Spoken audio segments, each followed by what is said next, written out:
ഉണ്ടോ?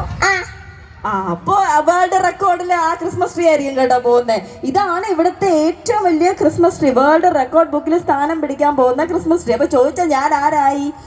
ഇത്രയും പപ്പാസിനെ കണ്ടിട്ടുണ്ടോ? ഒരുപാട് ക്രിസ്മസ് പപ്പാസിനെ കണ്ടില്ലേ? നിങ്ങളുടെ വീട്ടിൽ ഇത്രയും പപ്പാസ് വന്നിട്ടുണ്ടോ? അപ്പൊ ഞാൻ എന്റെ ചോദ്യങ്ങളെല്ലാം ഞാൻ പിൻവലിച്ചിരിക്കുകയാണ് കേട്ടോ. ഇതൊരു നടക്ക് പോകത്തില്ല. അപ്പൊ നിങ്ങളുടെ വീട്ടിൽ വലിയ ട്രീയും ഉണ്ട്, ഒത്തിരി പപ്പാസും ഉണ്ട്. ഓക്കെ ഓക്കെ, എല്ലാത്തിനും മാത്രമാട്ടോ ഉത്തരം പറയുന്നത്. ഓക്കെ, ഇനി നമ്മളുടെ പേരെന്താ? സ്വാസിക. സ്വാസിക ഏത് പാട്ടാ പാടാൻ പോകുന്നേ? എന്തോ? അല്ല, മോക്ക് ഇഷ്ടമുള്ള പാട്ട് പാടിക്കോ.